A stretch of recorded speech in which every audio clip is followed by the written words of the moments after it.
Department in federal court. After finally receiving calendars and schedules during Hillary Clinton's time as Secretary of State, the AP focused only on meetings she had with people not associated with the U.S. or foreign governments. And here's what they found. Of the 154 people from private interests who met or had phone conversations with then Secretary Clinton, 85 of them gave to the Clinton Foundation for a combined total of $156 million. At least 40 of those people donated more than $100,000 each. 20 of them gave more than $1 million. There doesn't appear to be anything illegal about the donations, but as many point out, it certainly propagates the idea that getting a one-on-one with the Secretary of State was going to cost you. The Clinton campaign calls the AP numbers outrageous, saying, quote, "The story relies on utterly flawed data. It cherry-picked a limited subset of Secretary Clinton's schedule to give a distorted portrayal of how often she crossed paths with individuals connected to charitable donations to the Clinton Foundation." Bill Clinton says if his wife wins, he would step down from the foundation and that it would no longer accept money from foreign groups or U.S. companies. But the Trump campaign says the pledge is simply exploiting a corporate loophole and would not affect donations to smaller charities tied to the Clintons. Here's VP nominee Mike Pence. They're essentially saying to their foreign donors that they can make a down payment on Clinton access in the next administration between now and Election Day. And the American people aren't having any of it. Experts point out that 6,000 donors have already given the Clinton Foundation some $2 billion, which, if she's elected, could lead to future potential conflicts. Megan. Trace, thank you. Joining us now with more, Reince Priebus, Chairman of the Republican National Committee. Mr. Chairman, good of you to be here tonight. Your thoughts on whether indeed it is time for a special prosecutor in this case and your proposal for getting around a clearly reluctant Justice Department, which would be needed to have one. Well, clearly the DOJ can't investigate itself. The FBI already recommended an investigation of corruption in the Clinton Foundation. They declined to do it. Look, she's selling her time. She was selling her time as Secretary of State. So the question for the court it's really our time. It's our time. She was on the clock for us. That's right. I mean, and so the question for the court is, and you're a lawyer, is it legal to sell time of a Secretary of State based on the size of a donation to a private foundation controlled by that Secretary of State? That's what she was doing, and it's very clear that she was selling her time.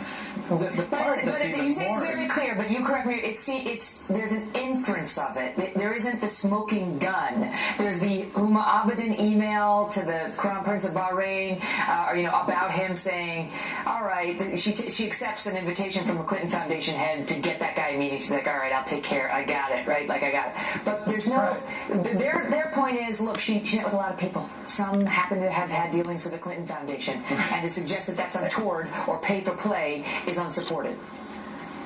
Well, I mean, you have to put the pieces together. Look, it took them 3 years to get these emails out there in the public. And everything points to the fact that she had people like Brand and Huma Abedin that were working as go-betweens. Huma was employed by both the Clinton Foundation and the State Department. They took anywhere from $21 to $65 million from countries in the Middle East that have horrible records against women and gays and everyone else in between.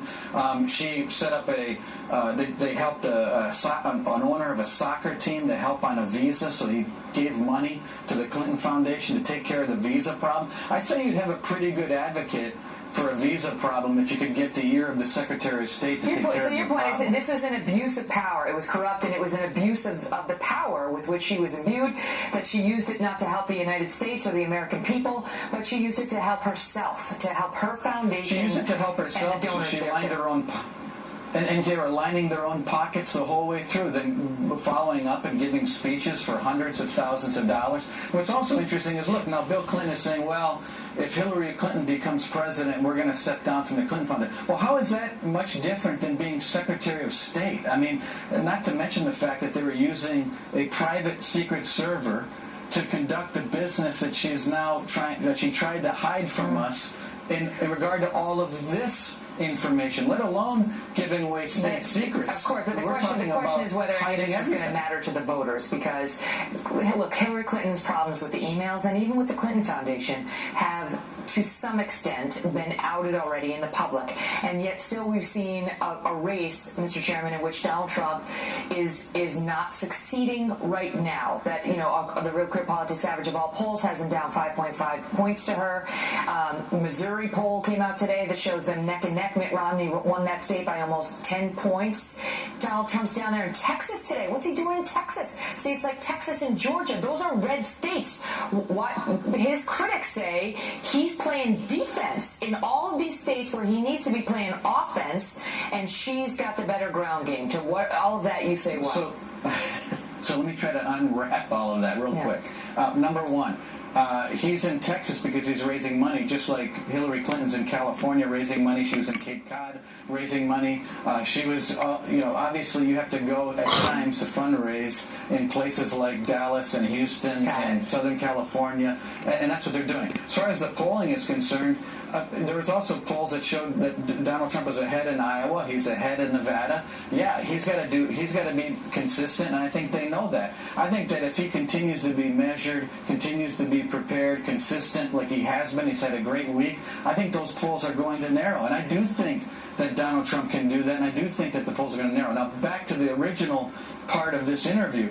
If you had a special prosecutor and someone that was actually going to do their job and investigate whether or not there's corruption and do what you'd expect our government to do in a situation like this, of course she's going to sink. And with Donald Trump being more consistent and doing what he's been doing, I think you're going to see by Labor Day the polls tight and even potentially him getting back ahead like he was after the convention. By Labor Day. Okay, so Steve Bannon has taken over as the CEO of Trump's campaign. This is a guy who doesn't think much of your party and has come out and suggested he'd like to destroy the whole thing, according to a report that just hit yesterday in the Daily Beast, suggesting he's a Leninist, that he'd like to take down the Republican Party. He just doesn't like parties in general. You're the head of the Republican Party.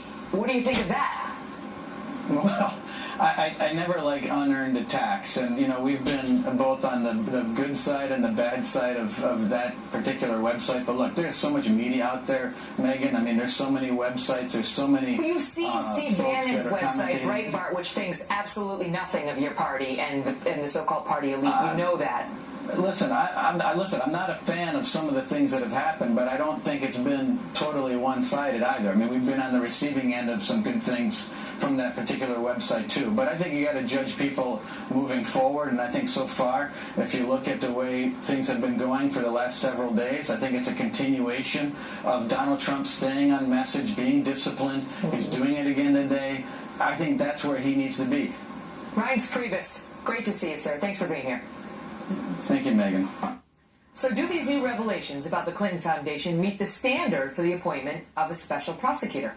Jonathan Turley is a constitutional law attorney and George Washington University Law School professor. Professor, great to see you. So let me start with this. Do you see this as a problem? Because, again, the Clinton campaign is saying, once again, conspiracy theories, there's no there.